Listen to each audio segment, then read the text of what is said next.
गोविंद सिंह डोटासरा के जन्मदिन पर सचिन पायलट की चर्चा क्यों तेज हुई? क्या राजस्थान कांग्रेस में बड़ा बदलाव आने वाला है? राजस्थान कांग्रेस के प्रदेश अध्यक्ष गोविंद सिंह डोटासरा के जन्मदिन पर कुछ ऐसा हुआ जिसने पूरे प्रदेश ही नहीं बल्कि राष्ट्रीय राजनीति में भी हलचल मचा दी। जहां एक ओर उन्हें जन्मदिन की बधाइयां देने वालों की लाइन लगी रही, वहीं दूसरी ओर सोशल मीडिया और राजनीतिक गलियारों में एक सवाल गूंजने लगा, क्या अब डोटासरा की छुट्टी होने वाली है? क्या सचिन पायलट को दोबारा से राजस्थान कांग्रेस की कमान सौंपी जा सकती है? तो आइए अब इससे विस्तार से समझने का प्रयास करते हैं। गोविंद सिंह डोटासरा को जन्मदिन पर जहां कांग्रेस के वरिष्ठ नेताओं ने बधाई दी, तो वहीं भाजपा के कई बड़े नेताओं ने भी ट्वीट करके शुभकामनाएं दी। बधाइयों के इस दौर के बीच सबसे ज्यादा चर्चा इस बात की रही कि उसी दिन मीडिया में अचानक से खबर चलने लगी कि कांग्रेस हाईकमान सचिन पायलट को फिर से प्रदेश अध्यक्ष बना सकता है। अब सवाल यह है कि क्या यह महज एक संयोग था या फिर एक सोची समझी रणनीति? राजनीति में समय और संकेत दोनों बहुत मायने रखते हैं और यहाँ सब कुछ और ही कहानी कहता है। सचिन पायलट जो पहले भी प्रदेश कांग्रेस अध्यक्ष रह चुके हैं, राजस्थान में खास करके युवा और गुर्जर समाज के बीच खासा प्रभाव रखते हैं। 2020 में जब उन्होंने बगावत की थी तब उनके और कांग्रेस के बीच खटास आई थी,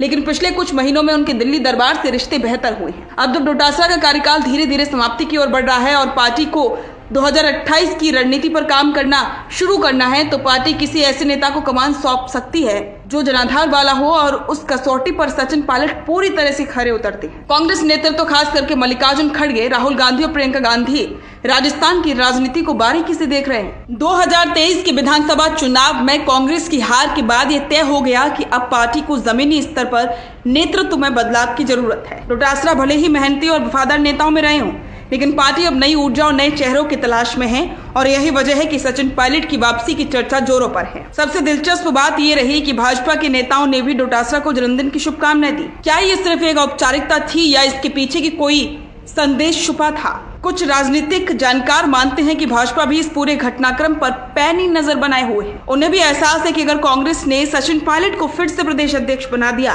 तो ये भाजपा के लिए चुनौती बन सकते हैं। सचिन पायलट की लोकप्रियता खास करके युवा और हाशिए पर पड़े वर्गों में भाजपा की रणनीति को प्रभावित कर सकती है। डोटासरा का कार्यकाल अपने अंतिम चरण में, उन्होंने पार्टी के प्रति पूरी निष्ठा से काम किया है, लेकिन चुनावी प्रदर्शन और राजनीतिक समीकरणों को देखते हुए अब कांग्रेस नए नेतृत्व की ओर बढ़ सकती है। इतिहास गवाह है कि कांग्रेस आमतौर पर चुनाव से 2 से 3 साल पहले संगठन में बदलाव करती है ताकि समय रहते पार्टी को मजबूत किया जा सके। ऐसे में 2026 की शुरुआत में सचिन पायलट को फिर से प्रदेश अध्यक्ष बनाए जाने की संभावना प्रबल मानी जा रही है। तो अब आगे क्या हो सकता है? क्या गोविंद सिंह डोटासरा की विदाई अब नजदीक है?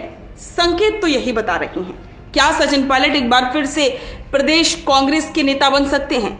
बहुत हद तक ये मुमकिन हो सकता है। राजनीति में हर संदेश एक इशारा होता है और इस जन्मदिन पर तो चर्चा शुरू हुई, वो आने वाले दिनों में बड़े फैसलों का आधार बन सकती है। राजस्थान कांग्रेस अब एक नए युग की ओर बढ़ रही है और उसमें सचिन पायलट की फिर से केंद्रीय भूमिका में नजर आ सकते हैं, मौजूदगी बढ़ सकती है। तो आपका क्या मानना है? क्या पायलट की वापसी कांग्रेस को मजबूती देगी?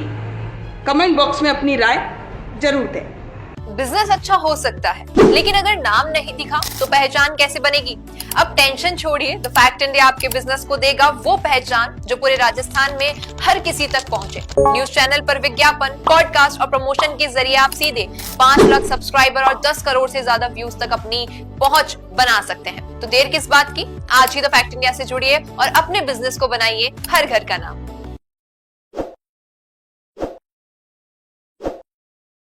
ताज़ा खबरों के लिए विजिट करें द फैक्ट इंडिया की वेबसाइट और डाउनलोड करें द फैक्ट इंडिया ऐप।